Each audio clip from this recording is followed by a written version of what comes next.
नमस्कार, capital TV Bihar देख रहे हैं आप। मैं हूं राधिका राज। आज हम आपको भ्रष्टाचार की वो कहानी बताएंगे जिसमें बिहार के बड़े बड़े अफसर फंस चुके हैं और इस बार ये चक्रव्यूह इतना मजबूत है कि NHAI जैसे बड़े विभाग के अफसर से लेकर ग्राम स्तर के मुखिया और न्यायिक दंड अधिकारी तक सभी इसमें कैद हो चुके हैं।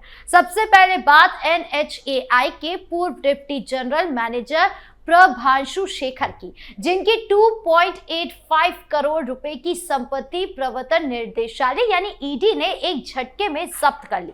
दूसरी बड़ी कार्रवाई बिहार विजिलेंस जांच ब्यूरो की है, जहां 8 भ्रष्ट सार्वजनिक सेवकों और जनप्रतिनिधियों की कुल 4.14 करोड़ रुपए की अवैध संपत्ति जब्त करने का प्रस्ताव कोर्ट में भेज दिया गया है।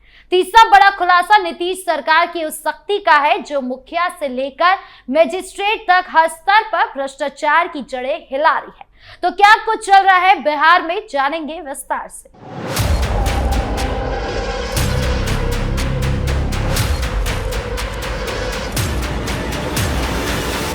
बिहार से एक सनसनीखेज खबर आई, जहां प्रवर्तन निर्देशालय यानी कि ईडी ने राष्ट्रीय राजमार्ग प्राधिकरण यानी कि NHAI के पूर्व deputy general manager Prabhanshu Shekhar पर कड़ा शिकंजा कसते हुए उनकी करीब 2.85 करोड़ रुपए की संपत्ति जब्त कर ली। यह कार्रवाई मनी लॉन्ड्रिंग प्रिवेंशन एक्ट के तहत की गई है और पटना जोनल यूनिट ने इससे अंजाम दिया।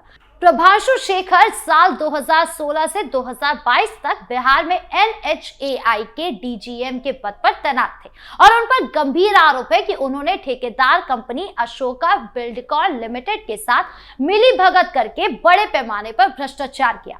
जांच में पता चला कि उन्होंने इन्फ्लेटेड बिल पास किए, मेजरमेंट बुक में हेराफेरी की, सबस्टैंडर्ड मटेरियल के इस्तेमाल को जानबूझकर अनदेखा किया और इसके बदले भारी रिश्वत ली। सीबीआई और एंटी करप्शन ब्यूरो की FIR के आधार पर ईडी ने केस दर्ज किया और अब जांच में सामने आया कि प्रभांशु शेखर ने अपनी और परिवार के सदस्यों के नाम पर यह अवैध संपत्ति बनाई।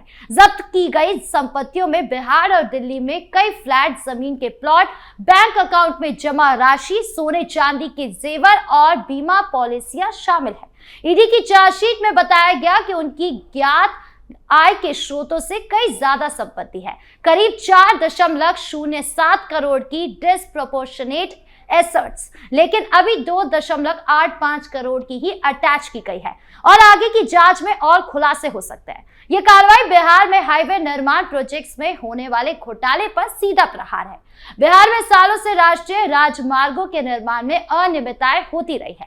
ठेकेदारों और अफसरों की मिलीभगत से सरकारी खजाना लूटा जाता रहा है, लेकिन अब केंद्र सरकार की एजेंसियां मुस्तैद हो गई है। जनता लंबे समय से शिकायत करती रही है कि अच्छे हाईवे नहीं बनते क्योंकि पैसा बीच में ही गायब हो जाता है। अब ये एक्शन जनता को राहत दे रहा है कि बड़े अफसर भी कानून के सामने बच नहीं पा रहे हैं।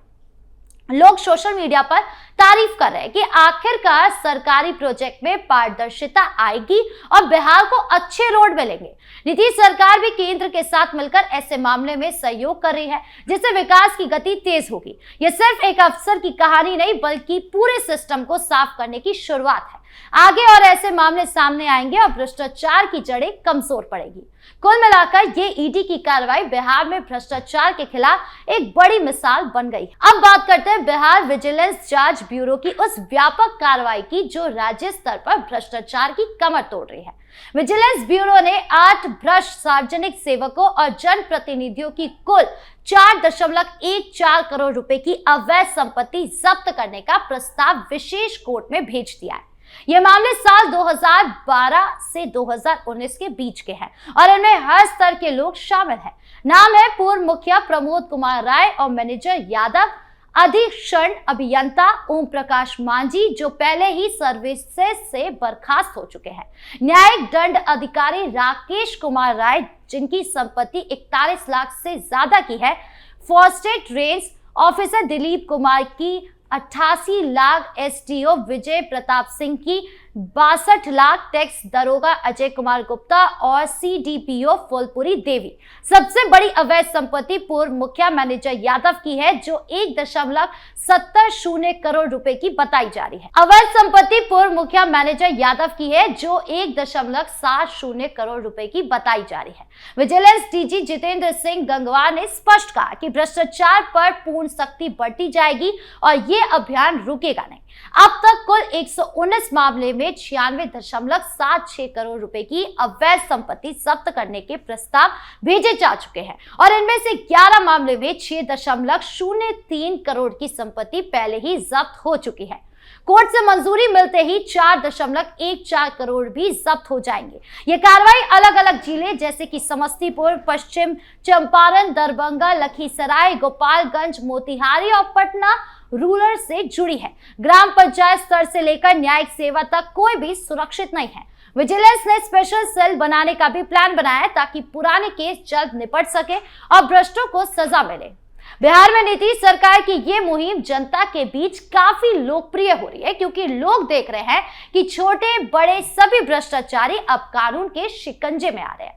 पहले ट्रैप केस ज्यादा होते थे, लेकिन अब डिस्प्रोपोर्शनेट एसेट पर फोकस है, यानी आय से ज्यादा संपत्ति बनाने वालों पर सीधा एक्शन। जनता का कहना है कि ये पैसा विकास में लगेगा, स्कूल, अस्पताल, सड़कें बनेंगी। सोशल मीडिया पर लोग लिख रहे हैं कि आखिरकार न्याय हो रहा है, देर से ही सही। विपक्ष से पुराने मामलों का बताकर राजनीति करने की कोशिश कर रही है, लेकिन आम जनता जानती है कि भ्रष्टाचार पर सख्ती जरूरी है। ये चक्रव्यूह राज्य स्तर पर भ्रष्ट तंत्र को पूरी तरह घेर रहा है और नीतीश सरकार की जीरो टॉलरेंस नीति यहां साफ दिखाई दे रही है। नीतीश कुमार की सरकार बिहार में भ्रष्टाचार के खिलाफ जो अभियान चला रही है वो वाकई अभूतपूर्व है और पूरे देश के लिए मिसाल बन सकता है। मुखिया जैसे कि ग्राम स्तर के प्रतिनिधि से लेकर न्यायिक दंड अधिकारी जैसे उच्च पदों तक सभी इसकी जद में हैं। विजिलेंस ब्यूरो लगातार छापेमारी कर रही है, दस्तावेज खंगाल रही है और अवैध संपत्ति की पहचान कर रही है।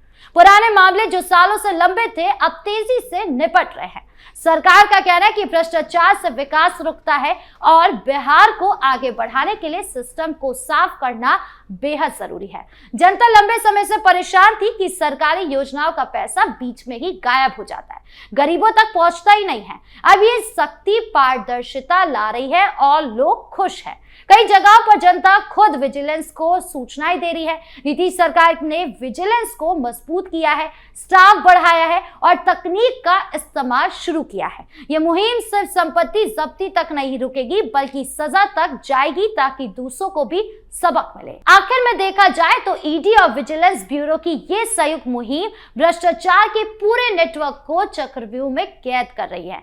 NHAI जैसे केंद्रीय प्रोजेक्ट से लेकर ग्राम पंचायत स्तर तक करोड़ों रुपए की अवैध संपत्ति जब्ती के कगार पर है। नीतीश सरकार की सख्ती और केंद्र का सहयोग मिलकर बिहार को नया बिहार बना रहा है, जहां ईमानदारी भी है और विकास भी है, जो साथ साथ चल रहे हैं। जनता में खुशी की लहर है कि भ्रष्टों की कमाई अब उनके हाथ से निकल रही है और विकास में लगेगी। एजेंसी अब पूरी मुस्तैदी से काम कर रही है और ऐसे अभियान आगे भी जारी रहेंगे। भ्रष्टाचार करने वालों के लिए अब कोई रास्ता नहीं बचा है, उनका अंत तय है। ये बिहार की जनता के लिए एक नई सुबह है। तो कुल मिलाकर जिस तरीके से ये कार्रवाई की जा रही है, इससे साफ नजर आता है कि सम्राट चौधरी कानून व्यवस्था को लेकर बिल्कुल सख्त है और किसी भी तरह की कोताही को बर्दाश्त नहीं किया जाएगा। चाहे वो अपराधी हो या फिर अफसर हो, किसी भी तरीके का भेदभाव नहीं किया जाएगा। जब बात एक्शन पर होगी, अगर वो अपराधी है तो भी उस पर एक्शन होगा, अगर वो माफिया है तो भी उस पर एक्शन होगा, और अगर वो एक अफसर है एसी के नीचे बैठा हुआ तो उस पर भी एक्शन होगा। और इसी नक्शो कदम पर चल रहे हैं भूमाफिया पर एक्शन लेते हुए विजय कुमार सिन्हा। और आपको बता दें कि इससे पहले हमने देखा है कि जंगल राज का भी दौर रहा है, कभी भी अफसरों पर एक्शन नहीं हुआ। लेकिन आज जिस तरीके से सम्राट चौधरी हो या फिर विजय कुमार सिन्हा हो, पूरी बीजेपी हो, वो लगातार कानून व्यवस्था को लेकर सख्त नजर आ रही है, चाहे यूपी हो या बिहार हो।